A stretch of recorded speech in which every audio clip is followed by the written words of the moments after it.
Всем привет! Мы находимся на тестовом сервере.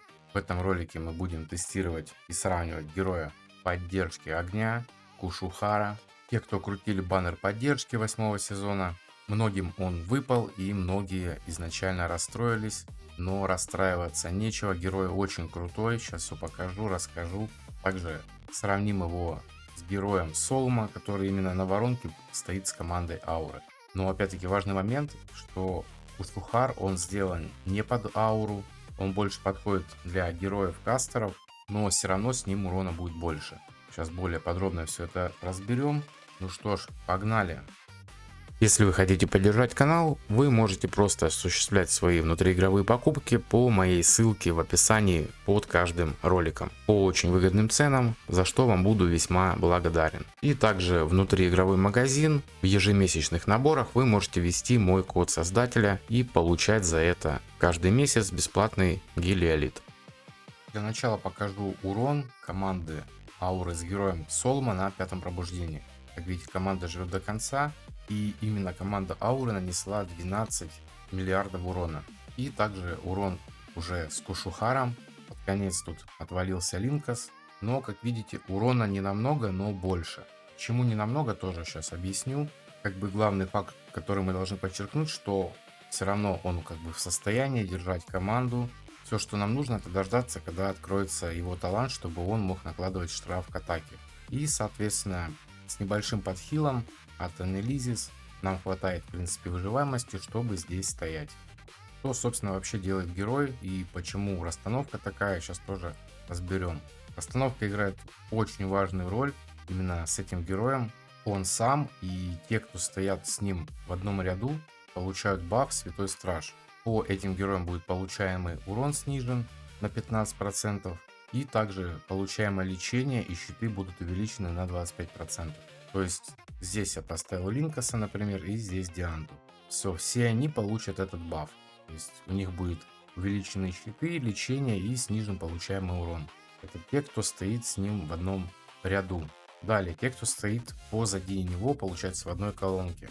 Эти персонажи будут получать баф Дух Битвы.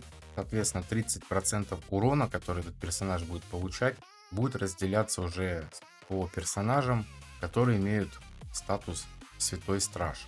И также, когда все вот эти герои, стражи, получают урон, Кушухар набирает стак божественной кары. То есть, чем больше персонажей с этим бафом набирают вот это разделение урона, тем больше стаков будет у Кушухара. Ну и также, когда у нас герои вот-вот должны умереть, он может дать им невосприимчивость к смерти, соответственно, бессмертие. Но на таких боссах, которые игнорируют бессмертие, соответственно, это не сработает. Но так вообще, в принципе, там, где срабатывает, скилл, в принципе, прикольно. Боевым он у нас накладывает на себя лечение при ударе и также хилит двух союзников с наименьшим здоровьем. И ультимейт дает щиты именно на 25% максимум здоровья самого Кушухара. То есть, чем больше у него хп, тем сильнее щиты. Также щиты эти стакаются. То есть, допустим, Анализис кидает щит и Кушухар кидает щит. Мы видели такие щиты, которые есть белые, есть серые. Вот, получается, щиты эти также стакаются. Ну и, соответственно, в момент ультимейта он будет уже расходовать вот эти набранные стаки божественной кары. То есть, допустим, босс нас ударил там 2 раза по троим, все, он набрал 6 стаков. Он ультует, и к следующим, допустим, если 6 стаков, то это будет 6 ударов. К следующим 6 ударам он будет добавлять 40% урона.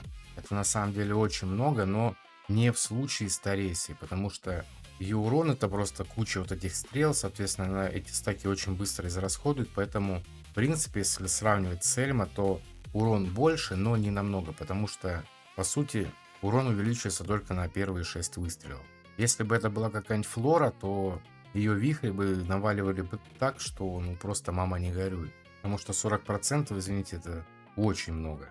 Вот, но именно мета этого сезона такая сложилась, что связь стихий у нас сияние огонь, и как бы Флору он тут не удержит в соло, скорее всего.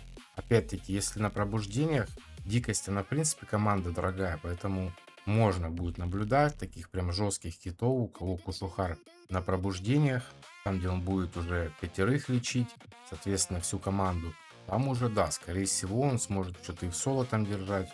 Тут можно вообще на 5 урон до 60% увеличить, что вообще просто космос какой-то.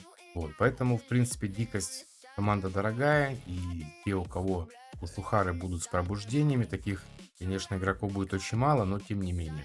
Там будет урону просто улетать в космос у какой-нибудь флоры. Вот, но мы, пожалуй, спустимся на землю, вернемся в реальность. У нас здесь Кушухара без пробуждений, так как основная часть игроков его просто достали. Всё, пробуждений нету, он у них валяется, они все расстроены.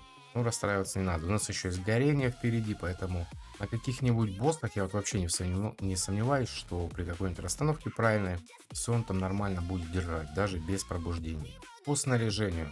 Одеваем его, конечно же, в щитки и максимум прям по жести хпшку. Ну и про точку не забываем. Допустим, нулевой Кушухар.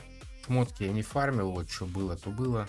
183 тысячи здоровья смог ему сделать, это тоже довольно-таки много. И щиты он кидает довольно-таки мощные. Также, допустим, кто захочет все-таки ворваться с Кушухарчиком на воронку, тайминги я использую такие. Перед скиллом, когда босс бьет реально очень больно, мы кидаем, получается, щиты и кидаем штраф атаки. Все, поэтому цикл идет вот такой. Ну и у ауры, соответственно, тоже у нас анализис будет счищать штраф. И после этого уже пойдет цикл наших дэмэдж дилеров, ну конкретно Тареси и всех ее саппортящих. Также как одеваю героя, то есть у меня Линкас получается максимально в защиту идет, тут немножко подхила, и раздача защиты не именно сюда, то есть я не подбегаю прям притык, так как скилл очень больно бьет у змеи, и мне желательно, чтобы он всех не цеплял. Поэтому я решил бафать на защиту не Кушухара и Дианту, а только Дианту, потому что если их вместе поставить, то босс будет очень-очень больно бить именно вот этим скиллом, поэтому нужно как-то героев рассредоточить, но и при этом помнить, что они должны быть в одном столбце, точнее столбец вот в одном ряду. По расстановке, думаю, разобрались и как кого одевать, вот поэтому если вам герой этот упал, не расстраиваемся, урон я вам показал, как одевать тоже показал, мы еще не знаем, что там дальше нам предстоит увидеть, каких героев. Я уверен, что он пригодится. Плюс вроде как горение там неплохо дамажить начинает. Но в случае ауры я уже объяснил, почему урон больше, но не намного. Потому что не та механика абсолютно. Плюс также Анелизис у нас сразу же пропадает. И ну, давайте сейчас бой запустим. Вот она уходит. И стак она вот этот не получает. То есть она у нас вообще здесь никто. Она и не страж, и не тот, кто дамажит. То есть вообще просто без ничего. Соответственно, с другими пачками у нас бы было здесь чуть по-другому, и стаков бы больше набиралось. То есть, по факту, мы набираем стаки только за то, что урон получает Дианта и Линкас. Все. Анализис у нас стаки и не зарабатывает, и не расходует. Вот у нас пошла ульта, сейчас он, получается, набрал 3 стака всего лишь. Смотрим дальше, что там, сколько наберет, как у нас там босс. Вот такой, получается, после этого скилла сейчас будет уже понятно. Вот 6 стаков он набрал, ультует. И пошла уже, соответственно, сейчас ульта от Тареси. Все, и она очень-очень быстро тратит эти стаки. Поэтому не подходит аура, что прям полноценно раскрыть потенциал Кушухара. Потому что вот эти копейки, которые он добавляет именно на стрелы, они тут особо роли не играют. То есть, если просто соревноваться, допустим, при равных условиях, в плане одинаковый шмот будет на двух командах, то да, небольшой отрыв мы, конечно, сделаем. Но не какой-то так космос прям. Но, тем не менее, все равно герой хороший, мне прям он очень понравился. Так что расстраиваться не стоит. На этом, в принципе, все. У кого какие вопросы остались, думаю, их тут особо возникнуть и не должно. Все вроде как и понятно. Если что, пишите в комментариях, либо в телеграм-канал вступаем и задаем вопросы там. Всем спасибо за просмотр. До скорых встреч. Всем пока.